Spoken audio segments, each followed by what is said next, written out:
is good, all of our listeners? Welcome to an episode of Games and Groceries. My name is Adam.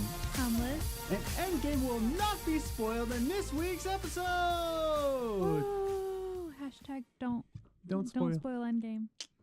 Just to be clear, not just this week's episode, but it will not be spoiled in any episode. Just to let you all know. Look out on Twitter. Look out on Instagram. So the whole thing, right? When I made an Instagram post about Endgame, like, oh, I'm going into Endgame, someone commented with a spoiler, and I was just like, no, that's not a spoiler. They were just being phony because of like reasons A, B, and C. Credits started to roll, and I was like, are you kidding me, dude? Are you serious right now? So just be careful out there. Even if it seems like a fake one, just don't even look at even the fake ones. Yeah. So, except a couple of them where they're just like SpongeBob shows up. You know, I'm not going to confirm nor deny, but Liz, how you doing? I'm good. Yeah. I don't really have much to share. Except that we stayed up all night on Friday. Yes. With the youth group. We did an all-nighter with the youth group, and then we came home and slept 6 hours. Yep. So basically on Friday, stay up all night with an all-nighter event. We actually had a Marvel movie marathon. We watched Black Panther right into Infinity War, right into Ant-Man and the Wasp, like all the Netflix ones. And then we stayed awake for pancakes, and then we slept for 6 hours, and then woke up, went back to the church, cleaned up our mess, and then went back to bed, and now, yes. Yeah. So we're actually recording this on Sunday afternoon. Yeah. We don't usually do that because usually between church and then youth group on Sunday nights, we just chill. But we're thinking about going to see Endgame again tomorrow. Yeah. So we're going to see an early showing. So we want to see it in a less crowded theater. Yeah. We went on opening night, so as you can imagine, every seat was taken. So we want to see it with a little less people, with a little less distraction. Yeah. And I always think, and I've said this before, that you get more from a movie the second time you see it. Right. And just to let you all know who are listening, yes, we are going to cover Endgame in our movie minutes, but we're going to be pretty strict about it. Yeah. We're not going to spoil anything. We're going to give our general thoughts. But if you don't want to know anything, like you just want to go in with a fresh mind, that's totally fine. When we start movie minutes in a couple minutes, so once we start movie minutes, I'm just going to say 3, 2, 1, and I'm going to start a timer for 10 minutes. And I'm going to be completely strict with that. Mm-hmm. So if you don't want to know anything, just fast forward this podcast 10 minutes after I say 1, and then you'll be good to go. Yeah. Even if we're mid-sentence, we're going to stop at the timer. It's done. Exactly. So just to let you all know that. Before we get into our movie minutes about Endgame, we just want to give the shout outs for the social media, of course. You can follow us on Twitter at Gaming Groceries or follow us individually.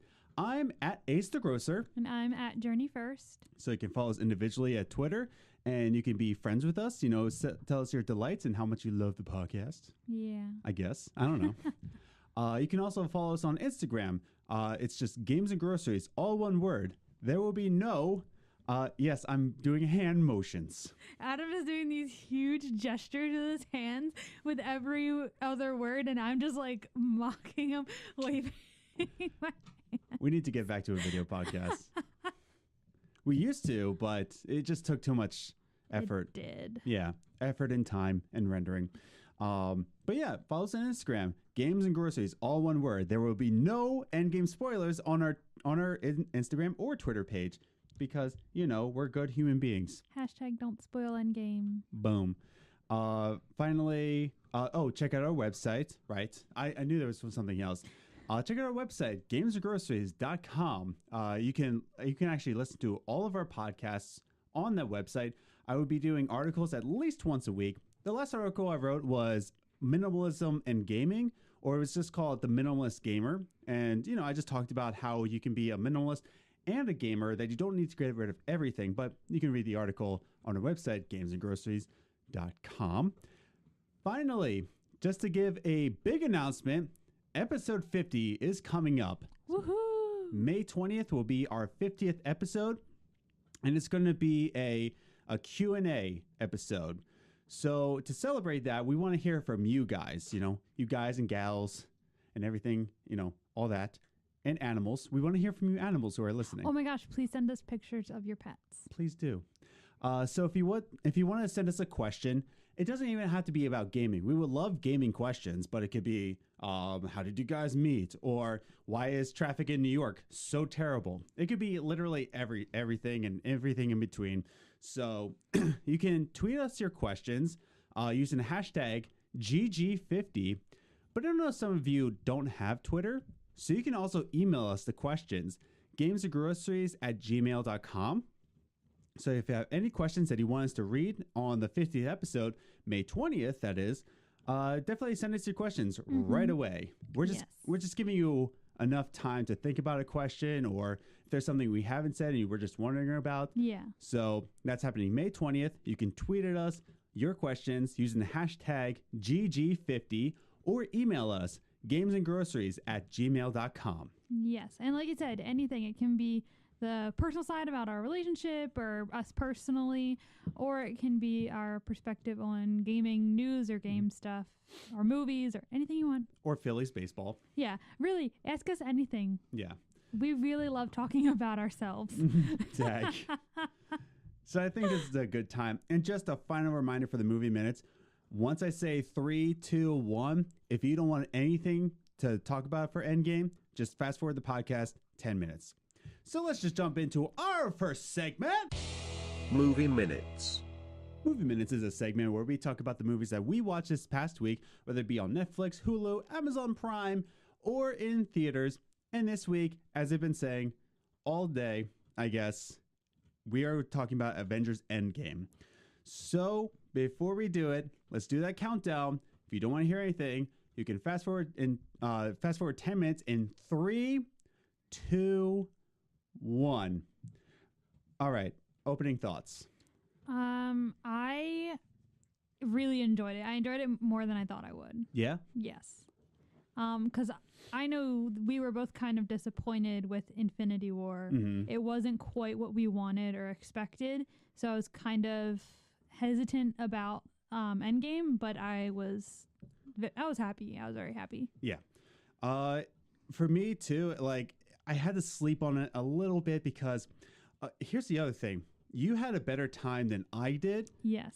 You all know when you ever go to a theater, it always depends who you're sitting next to.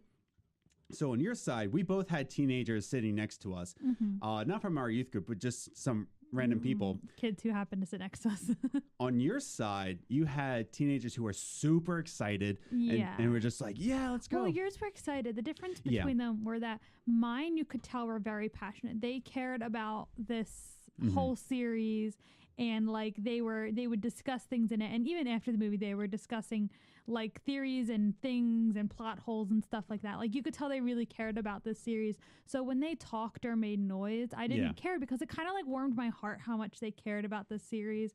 And I compared it to how our generation was with Harry Potter, where like this is what they grew up with. Like these kids were 7 to 10 years old when the first Avengers or first Marvel series movie came out. Yeah. And so those kids, they warmed my heart when they were next to me because I could tell they really cared.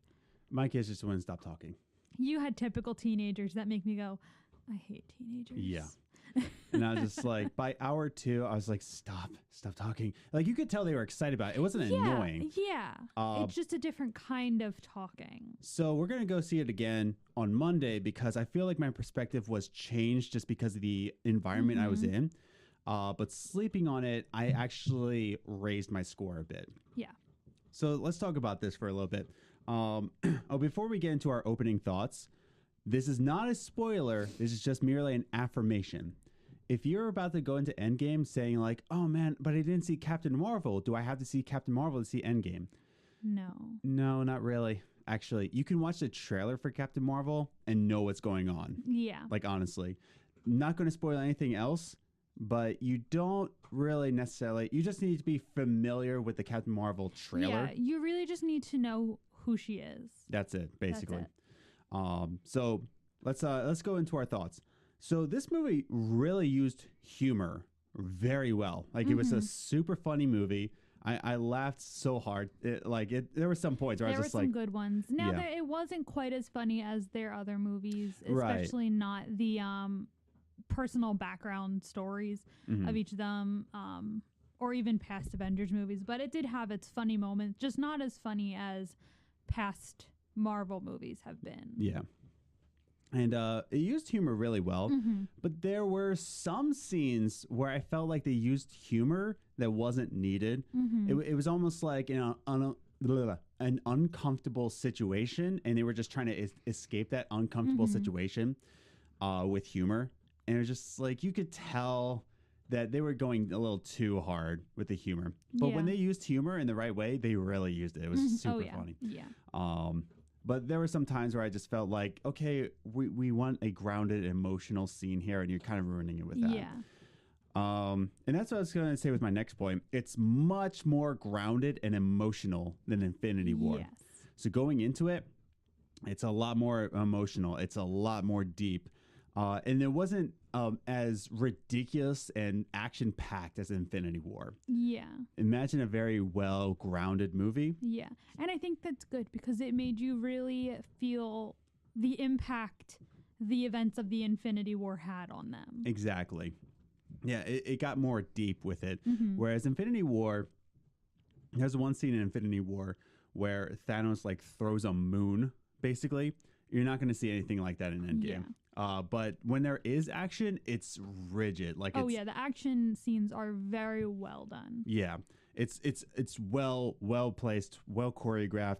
It's very well done. Now I don't know if it was where we were sitting because we were in the very front row that were the last seats we could get. Yeah. But there were times where in the action scenes where I had a hard time seeing who was fighting. Yeah. But I feel like that could have possibly been where our seats were. And how tiny I am. Yeah, in comparison. Yeah. And again, I feel like some of the movie we rated a little lower just because we had pretty meh seats and the environment. So I'm excited to see it again. Yeah, we definitely are excited to see it again in probably a little better seats and a little better environment. Yeah. Now, don't be scared when I say this next point. Okay, we are not going to spoil anything. Not at all. The ending was very satisfied with no loose ends.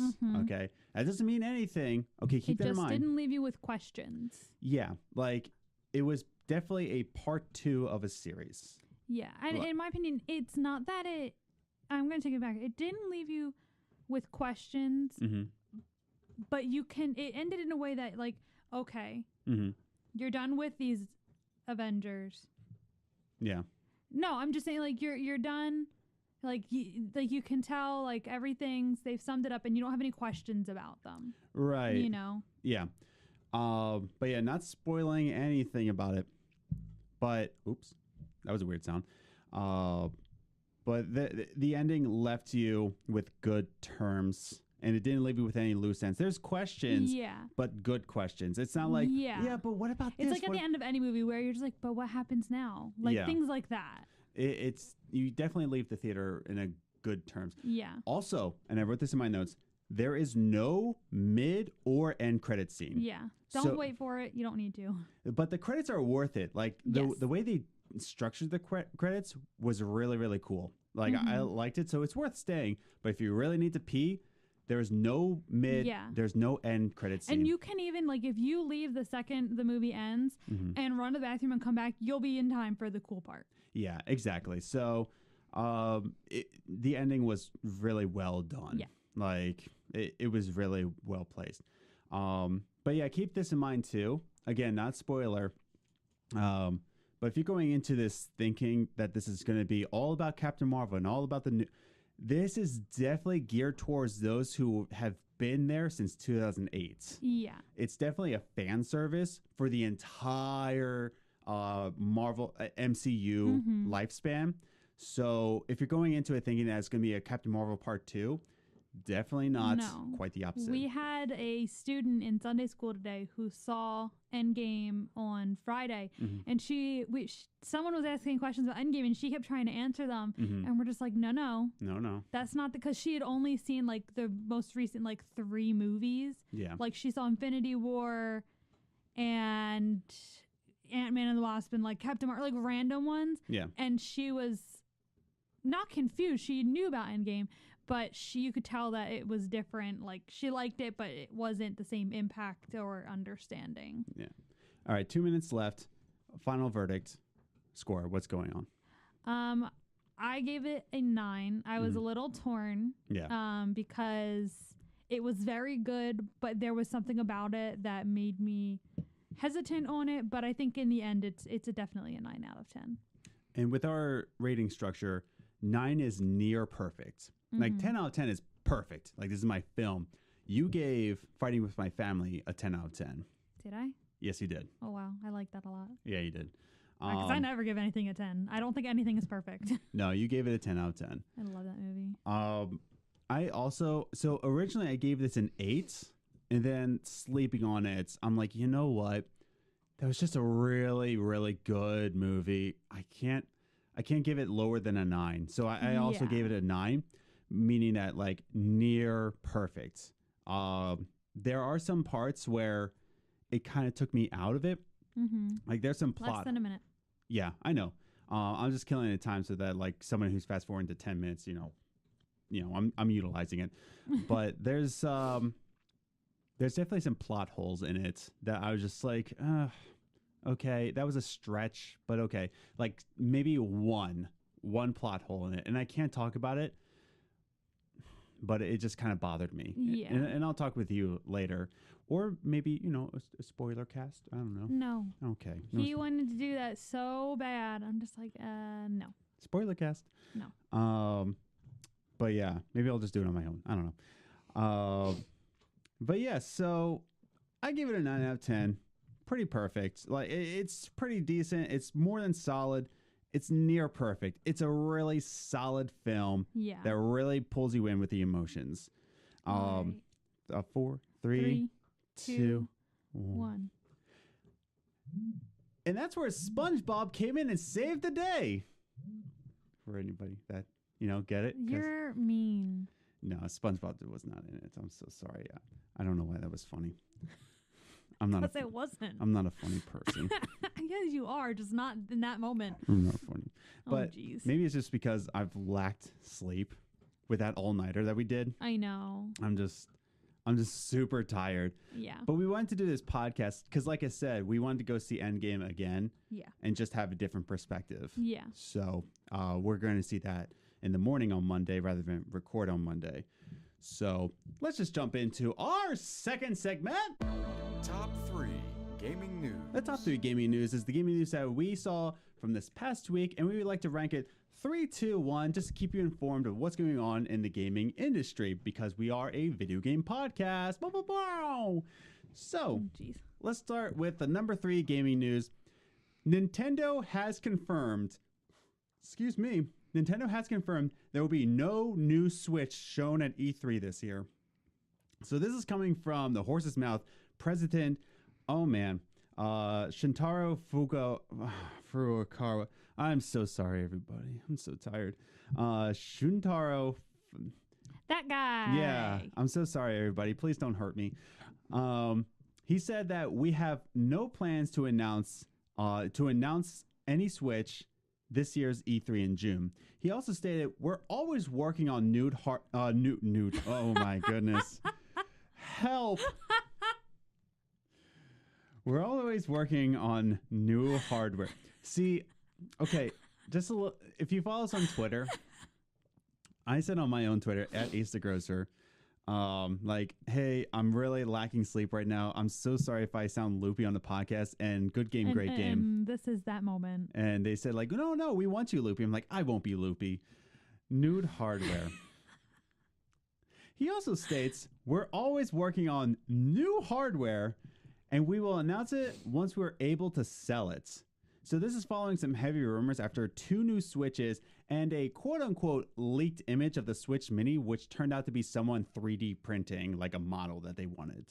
So President Furukawa, thank you. Good job. Said No new Switch. That's Yeah. pretty much confirmed. Sorry, guys. But he said that no new Switch announced at this year's E3. And he also stated we're always working on new hardware. So what do you think about all this? I'm not surprised because in my mind, I feel like the Switch still like just came out. I know it came out almost like, what, 3 years ago? No, 2. 2 or 3 years ago.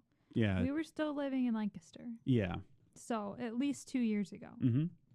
And so it's still relatively new. I know they released a updated version of it, a non-breaking version of it, didn't they? Nope. Like a year ago or something? Or they were talking about it? They were talking about it. This is following those rumors. Okay. Yes, I was getting the news is confused. So I'm not surprised because it's still relatively new. Yeah. New. It's still a relatively new thing, so I feel like there's not many places for them to do a new version yet. Yeah. Like it's still got like pretty recent hardware. There's nowhere for them to really go until new things come out for gaming consoles, but where they are right now right. is a pretty good place of where they are.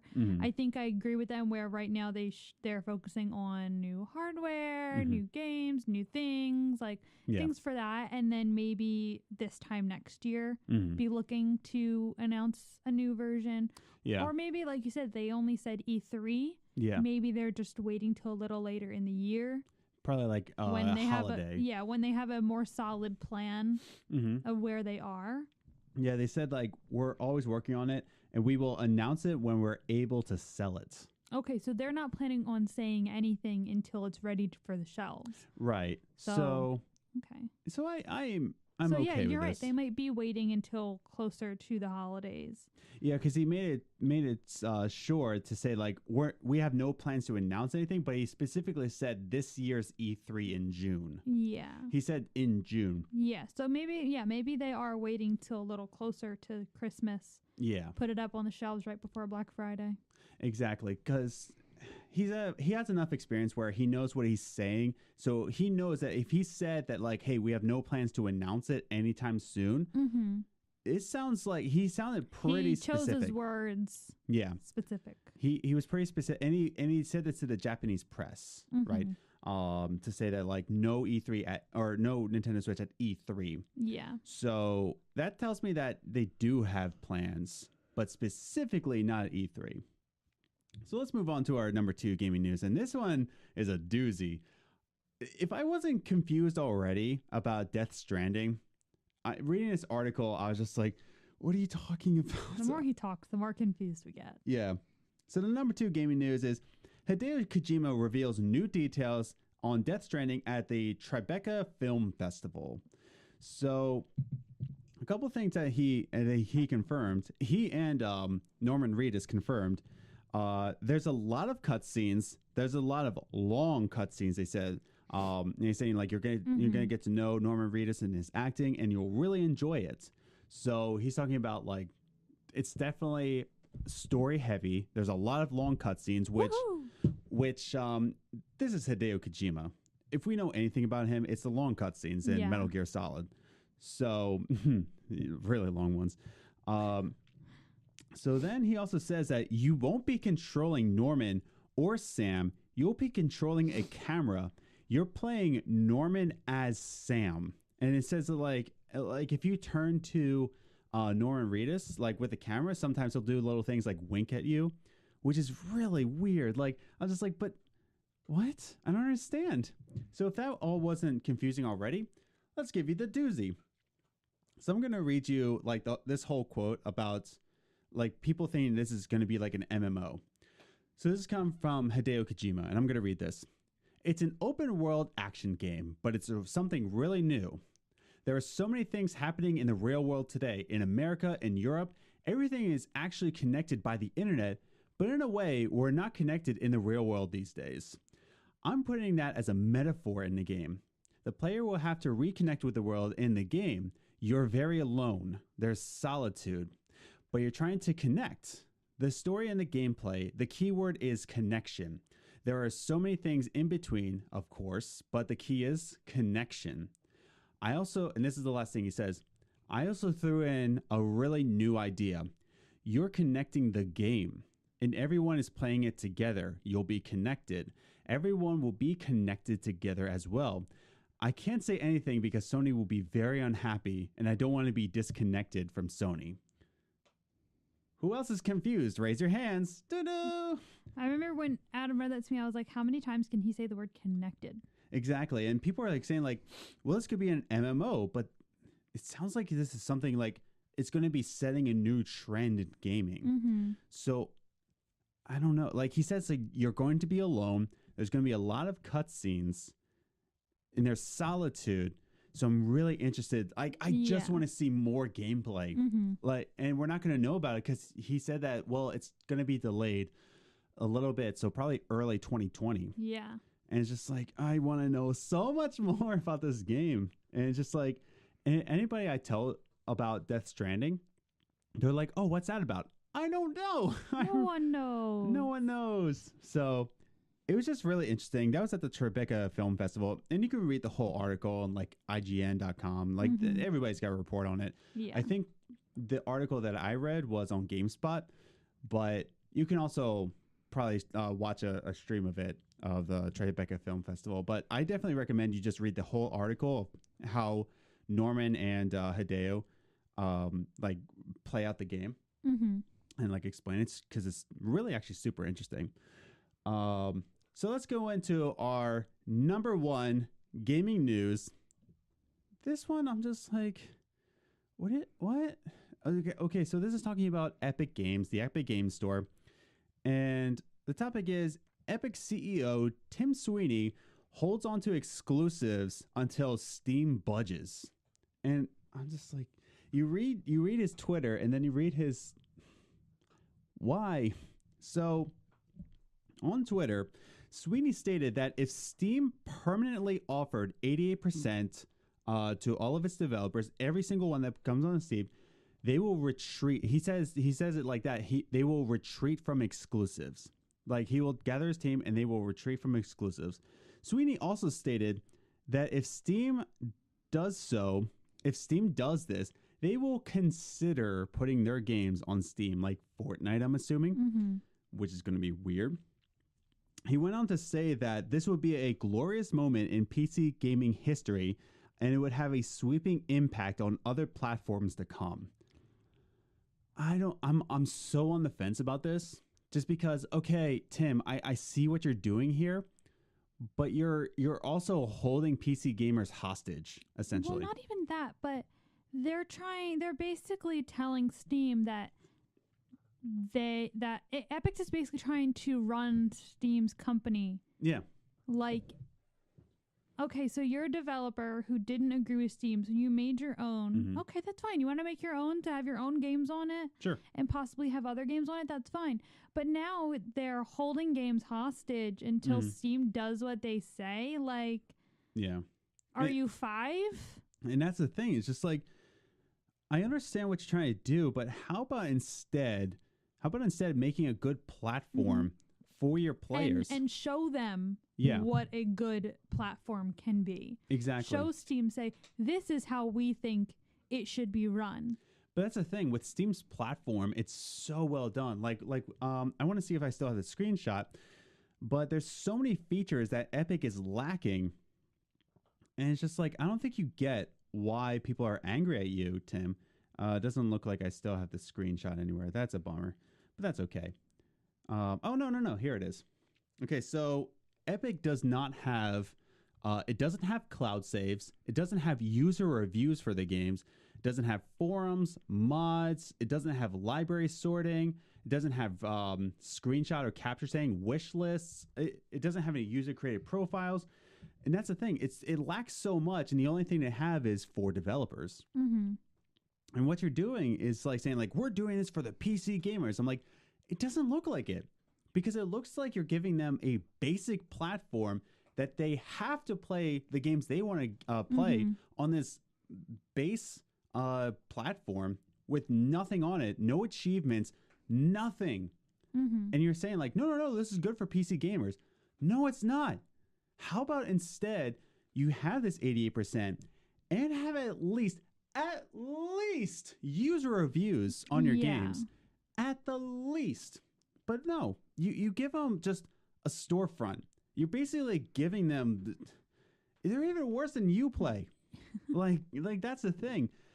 It's the Epic Game Store is just so lacking in features. Yeah. And you're just saying that like, hey, you're basically saying like, okay, we're holding on these onto these games as hostage until Steam meets our demands. It's like a parent trying to punish their teenager. Yeah. Like, you can't have your phone back until you do your chores. Exactly. Like, here's the thing. I get it. Like, I get where he's coming from. Yeah. He's trying to be the Robin Hood of PC gamers. Yeah, but he's doing it wrong. You're doing it completely wrong. And I don't know. I'm on the fence about it just because I like what he's doing, because I'm trying to do the same thing in my job, trying to change the dynamics. And there's some times where I do things wrong. But Tim is just so bullheaded here. Mm-hmm. And I don't think he's understanding, like, no, you're really affecting PC gamers in a negative way. Yeah. You're giving the devs great things. Cool. Yeah, I get that. But any closing thoughts about this? No, I mean, I think I kind of said my piece. It's just, I mean, I understand that you're on the fence, and I understand that he's trying to do right by developers. Yeah. But in the end, he's not, because even if developers put their games on the Epic Store, it's not helping them because gamers don't like that platform. So you're risking the fact that they might not play your game because they don't like that platform. Yeah, exactly. And I just feel like they're going so wrong about it, and it just feels like they're being childish about it. Like, Steam has all these features and they might not pay their developers enough, and that's understandable, and of course try and get more of that. But he's going about it in the wrong way by I just feel like he's being a jerk about it. He's not adding any new features in Epic. I mean, last time I checked, I feel like it's better in this situation to lead by example. Or at least while you have these and while you have people's attention, do something good with it, and maybe actually build a really good platform that you can keep, even if Steam does go, try and fight back on it. You might actually build a really good platform. Exactly. Like, while you're doing this, how about build up your platform a little bit so that when the day does come that Steam budges, people will stay on the Epic Game Store. But they're not doing anything about that. In fact, it sounds like they just did the Epic Game Store just for spite. Nothing else, not to be like another competition. They just did it out of spite, and that's what bothers me.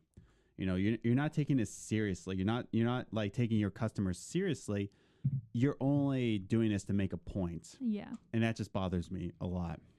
But I only PC game a little bit. I'm a console peasant, so it doesn't really affect me too much, but it still bothers me. Yeah. So I think it's a perfect time to jump into our last segment. Coffee time. So every single week, we like to have a discussion about the gaming industry, whether it be minimalism in gaming, or your favorite grown-up gamers, or why adults stop gaming. And we just talk about that for a little bit. And last week, you talked a little bit about female gamers. Yes. And I was like, wait, we need to finish this next week. Like, that will be the topic for next week. In fact, though, one of our listeners, Nikki, she's like, wait, no, keep talking. And, we just want to dedicate a whole episode to female gamers. So let's continue back to your point with marketing to female gamers. What do you think about all of that?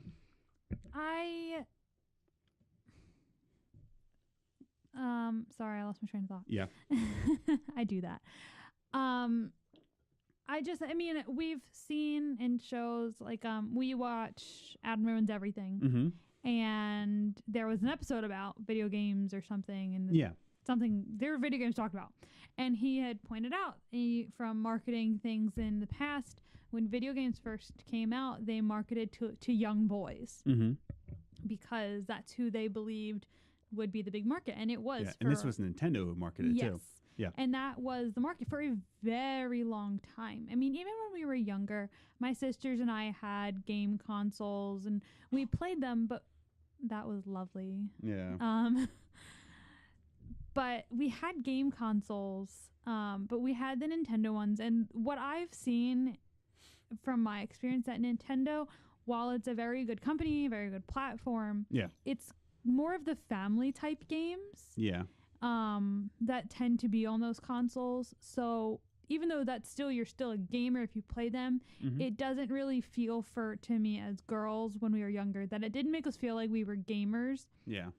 And a lot of girls ended up growing out of them. Yeah. So they stopped playing games after that time. At least that's how it was for me and my sisters.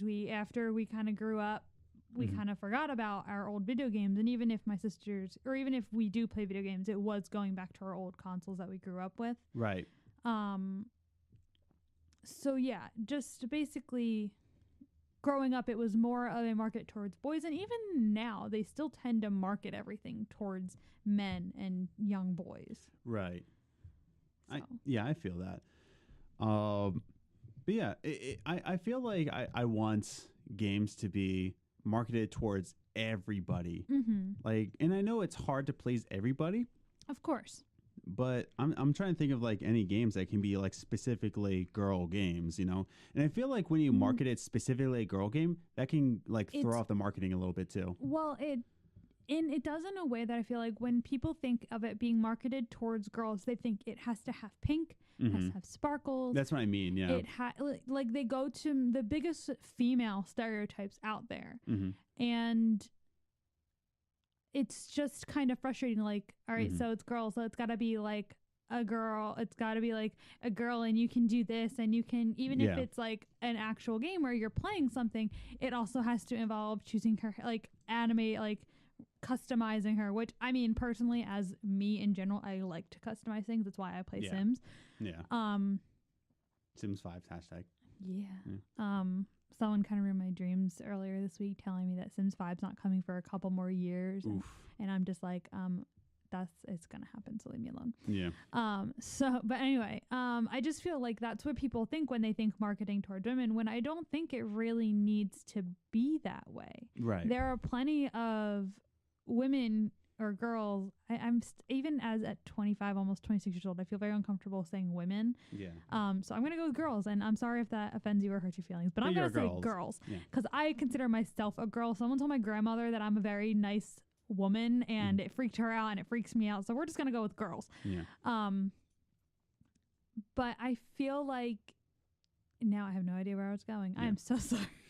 Well, I keep losing my train of thought. Let me jump to our next point. Yeah. And I just want to talk a little bit about my GameStop experiences with female employees. Yeah. Because like, okay, so I'm not a douchebag. And like whenever somebody says like, you know, like that's appreciated. Well, like that's the thing. Like whenever somebody said that like, oh, females get treated like poorly in the gaming community, and me not being a douchebag, I'm like, no, I treat girls just fine. Yeah. It wasn't until I went into like I worked at GameStop and I worked with girls, and I was like, whoa, there's some trash bags out there. Because I worked as a seasonal person at first, and there was like some other seasonal person, one of them being a girl, and she was stocking the shelves one time, and this one time, there's no way to describe it, just a trash bag comes up to her, is like, whoa, you're a girl? Yeah. Like, I'm not kidding. Like, he's like, whoa, you're a girl? Yeah. Oh, wow. And do you play games too? Yes. Oh man, I'm dead serious when I say this. Oh man, if you smoked weed, I'd marry you. I was like, what the crap? Those are really great credentials. So let me get this straight. She has to be a female. She has to play games, and she has to smoke weed for you to marry her. Like, oh, you go to like a speed dating. That's a really good requirement for your wife. Yeah. Sounds like perfect. And like, what do you go to speed dating? Like, whoa, yeah, do you game? A little bit. Do you smoke weed? No. Next. But yeah, and it wasn't just that, but there was other females that I worked with that, you know, they looked at them like they didn't know anything. Yeah. And I was just like, are you kidding me? Like, and that's the thing. I didn't notice it until I worked at GameStop that like girls in the gaming community, like with some toxic people. Now there's people like me and like plenty of other, like Good Game, Great Game. The dude, Zach, he's all about like keeping away gatekeepers away from gaming. So there's some good guys out there who will like treat women with respect. Oh yeah, definitely. But there's definitely some toxic human beings out there that like try to like distance females. Like, no, this is a guys only club. All right, I can. You're single, you say? No way! Wow. So, but yeah, but no, I wanted to bring up this statistic that I saw, and I wanted to get your thoughts on it. So, I didn't write down my source. I'm so sorry for this, but there's some surveys that were gathered, and it read that 48% of United States females played a game. So 48%, almost half of the U.S. of girls have played a game, but only 6% consider themselves gamers. Woof, consider themselves gamers. 15% of males do. So why do you think that is? I think a lot of that has to do with the fact that even though men are shamed for being gamers as an adult, women, I feel like, are shamed even harsher. Because for men, yes, you're shamed because you're seen as a man-child. Yeah. But that means you're a man-child. Like, all right, that's part of your personality. You like video games. You're a little bit childish. Whatever. Right. He's behind me, I think. Okay. We're trying to find our dog. He's under me. Okay. He's under my chair. Yeah. But I think that's... And then for women, it's seen as like, oh, so you're just weird. Yeah. Like, and I'm guilty of that. Well, it's like fighting with my family. The one scene where, like, ooh, you like wrestling? It was another girl to another girl. Like, oh, you're just a weirdo. Yeah. Yeah. Like, and I'm definitely guilty of that, of thinking that female gamers are just odd. Because I'm just like, you like that stuff. And it wasn't even in a way that it's not that I didn't approve. It was just that it was shocking to me. Yeah. Because you don't hear about it a lot. It's not common to run into other female gamers. Yeah. At least not serious ones. Yeah. Or even, I mean, and I think that's where the line is. It's that women don't consider themselves gamers unless they are a serious gamer. Like, and that was my problem. Is that I didn't consider myself a gamer until you pointed out, like, babe, you play Life is Strange, you play Sims, like, you play things. And I'm just like, oh. Yeah. Like, I guess I am. And I think that is the thing, is that usually you only run into a female gamer if they're very serious about it, that they play the same games that you do, like, you know, the harder games. Yeah, and even guys who aren't like hardcore gamers are like pressured like outside of the gaming. There's some like casual players, and it's like, oh, you're not. Even like myself, like I'm still considered a hardcore. I'm sorry, considered a casual gamer amongst hardcore gamers. Yeah, whereas your level, if a female was playing on the same games you play, they're considered kind of hardcore. Yeah. To the rest of females, like. It's funny that like that's the level you're working with. Where if a girl plays Pokemon, it's like, whoa, you're a real good gamer. And it's just like, and I think or just a girl gamer, you know. Like I think a lot of that or comes just a gamer. from I'm sorry. The the way that life goes, where girls mature faster than boys, and people expect that to mean in all things. Yeah. Where, oh, you're a girl, or you're mature, that means that you're done with video games, right? And we're meant to, so for some reason, it's okay for guys to not fully grow out of that childhood gamingness or whatever nerdy thing you liked when you were a kid. Yeah. But for girls, it's like, all right, you're done. Now you read books and watch movies and drink wine. That was my next question on my notes. Like, do you feel females, at least in America, do you feel like females feel pressure to not be gamers at all? I don't feel like there's pressure. I just feel like... almost like an expectation? Yeah, it's just... Like I said, it's not that I think it's weird when there's a female gamer. I'm not like, oh, you're a gamer. Like, I'm not disgusted by it or anything. It's just, it's so odd. It was odd before. And I still find it shocking when you meet a female gamer. It's not as common, you know? Yeah. Now, would you say, like, have you ever interacted with somebody who's like, oh, I'm not like regular girls, and they just, like, pretend to be gamers? Have you ever encountered like that? No, but I do believe I was sort of one of them. Why'd you say that? Because you know me when I was younger, and I still kind of do this. I pride myself on being different from other people, like, which is okay. It's okay to be prideful that you're not like everyone else. Right. But, this might be a little bit of middle child syndrome of not wanting to be like everyone else. Oh, true. Yeah.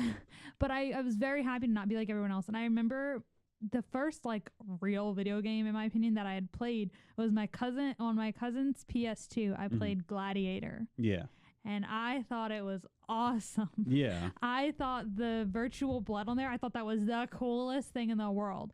And so, like, if anyone was talking about video games, that was like the one thing I knew. Yeah. So I was like, oh yeah, I played Gladiator on my cousin's thing, and like that's what I knew. So like, I don't think I'm exactly what you were describing. No. But I think, in a way, but yes, there are people out there who do those things, but it's not as common for girls. It's more common, I think, for girls to pretend to like sports, or certain musicians or something, than they would video games. No, I've interacted with girls who are just like, oh, I'm not like other girls. I like football. I'm like, or you're just a human being. Yeah. Or like, I've interacted with someone like, oh, I'm not like the other girls. I game a lot. Okay, or we can consider you a gamer. Yeah. Like, we could consider you a human being who plays video games. Yeah. Now, that's a question I want to ask you. Would you rather be, like, or let's put it, because I was about to ask you, like, would you rather be considered a girl gamer or a gamer? Okay, I stayed up all night on Friday, so my questions aren't. That's a stupid question. Like, I would be rather called a human being. But would you take offense if somebody called you, like, a girl gamer or a female gamer? I wouldn't be offended by that. In that type of situation, I would probably take pride in that, because, like I said, it's not talked about as much as it should. It's not recognized as much as it should. So if someone's recognizing me as a gamer, like, hello, someone's recognizing me as a gamer. I've played like a total of like 3 games. Yeah. But So I would take pride in that someone's recognizing me as part of the gaming community, right? And a female, so I'd be okay with that. Yeah, and that's the thing. Like, I don't know if, like, because I know I'm not a female, but I'm gonna just start calling you a male gamer. Yeah, because that's what I was always thinking about. Just like, there's gamers and then there's female gamers. Well, there's also the NBA and then the WNBA, and there's football and there's women's football. Yeah. And that's how it's always been. Other than the difference between baseball and softball, which men somehow took softball too. Yeah. But other than that difference, most things it's men, and it's not mentioned. It's just the thing, and then it's women's thing. Yeah. And that's why I always think about it, just like, would you be more offended if they continue to call you female gamers, or would you consider it almost like a step in the right direction? I guess thinking about it in that way, and the way I just pointed out, where it's everything, I would rather be just called a gamer. But if someone's willing to accept us in the community at this moment, and call me female gamer, that's okay. Yeah. Because it's still a step in the right direction. I'm still being part of the club. Right. But at one point, I think it would be nice if people would it would be okay for everyone. Yeah, because that's the other thing to consider, is that, like, these kind of revolutionary things start with always baby steps. Yeah. And I feel like people don't understand that they want all or nothing. Yeah. And the thing to think about too is that gaming is still working on being accepted. Yeah. So women being part of gaming, that's a whole other thing. Right. So I think the first step is to get gaming normalized. And not then bring in the girl. Like, girls can come in with it. Yeah. But I think for everything to be all accepted at once is asking a lot. Let's get gaming accepted and then work on, hey, everyone games. It's okay. Because, like, I never want to be considered like a Christian gamer. Like, oh, he's a Christian and he's gamer. No, that kind of depicts that, like, you're a weirdo and you don't play anything that's above rated teen. I would rather be just called a gamer, and I also love Jesus. Yeah. Like, exactly. In the same way with female gamers, I don't want to forever to be called, and I don't want anybody to be called, oh, there's gamers and there's female gamers. No, there's also gamers. They're also girls. So we're gamers who happen to be girls. Yeah. And that's it. And I would like more games to be like, I would like it to be customized too.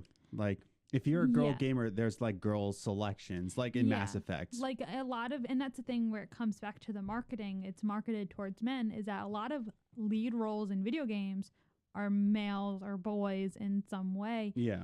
And you can customize a character, but you can't customize it to be a woman. And I just feel like I understand that takes a whole lot more coding. Right.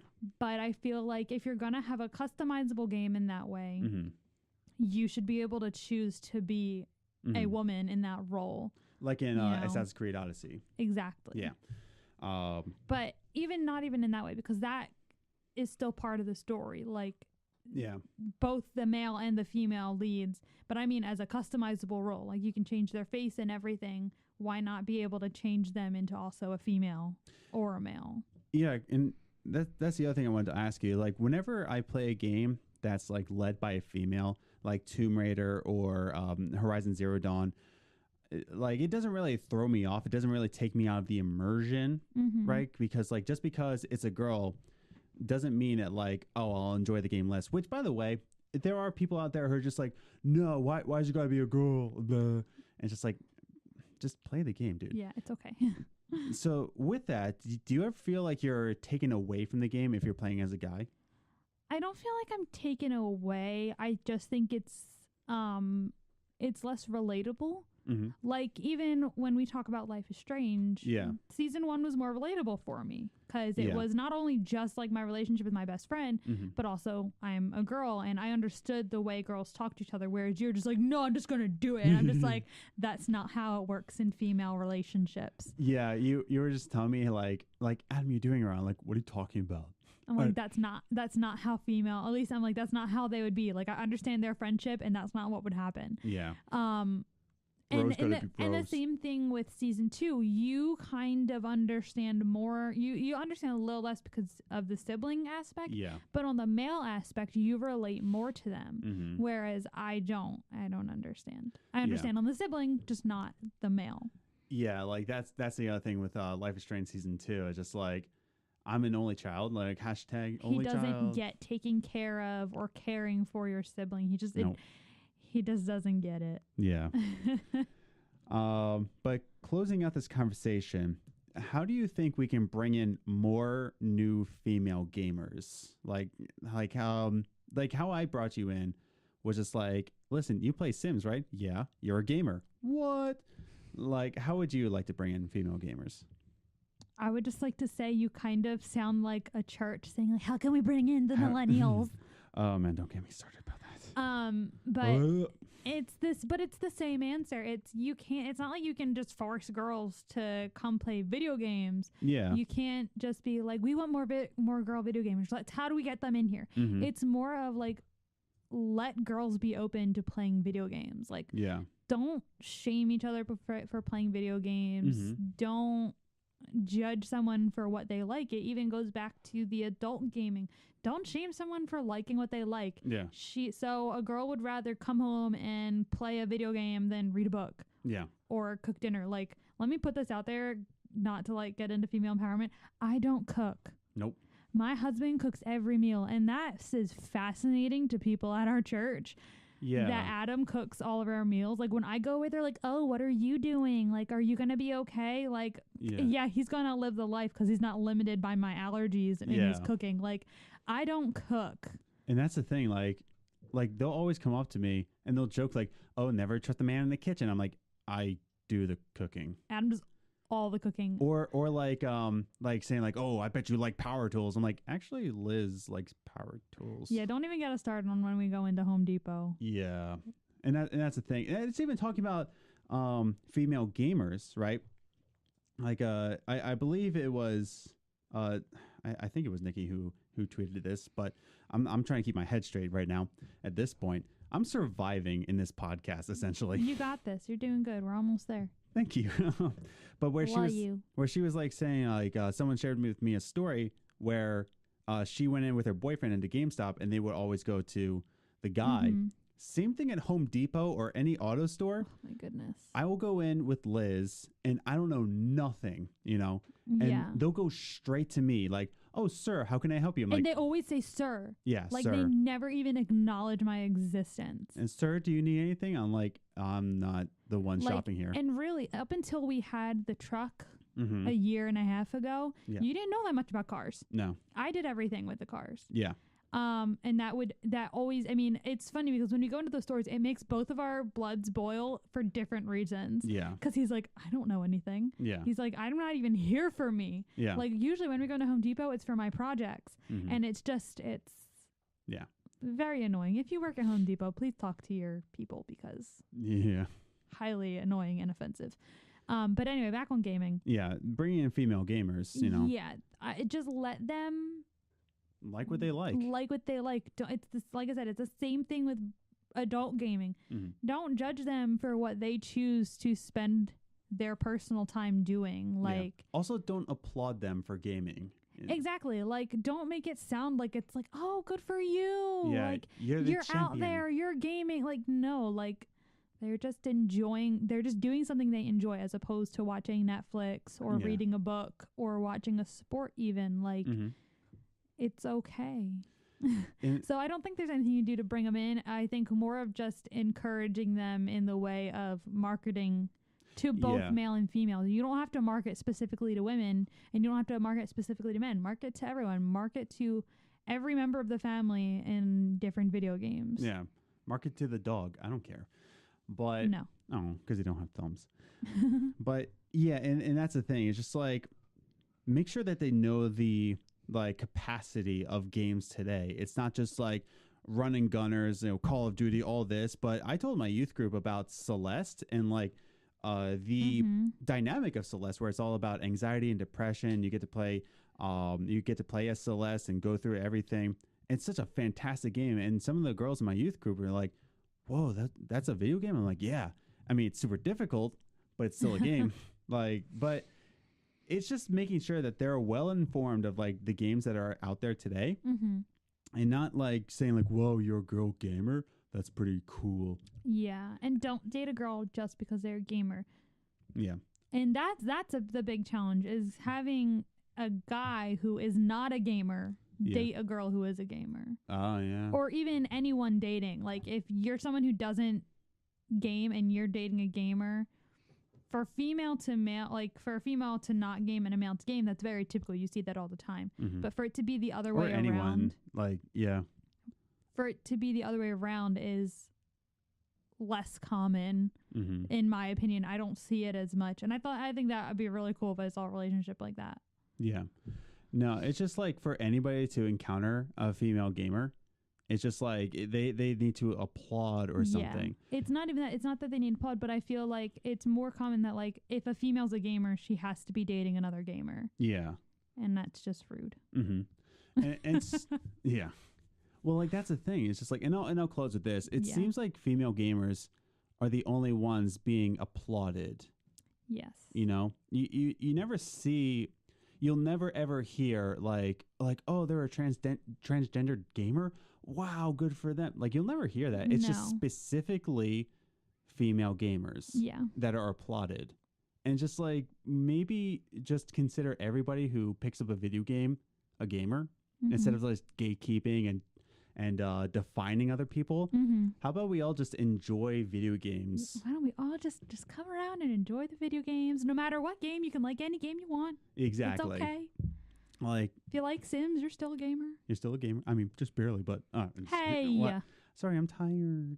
But but I think we'll close that with that, because once again, I'm sorry if I accidentally offended anybody. I'm running. We are both running on very little sleep. We're both, instead of having water or tea, we're both drinking Coke Zeros, trying to get our energy up for youth group later. Yeah, Coke Zero, the official game. I'm sleepy. I was about to get a sponsorship, but I didn't.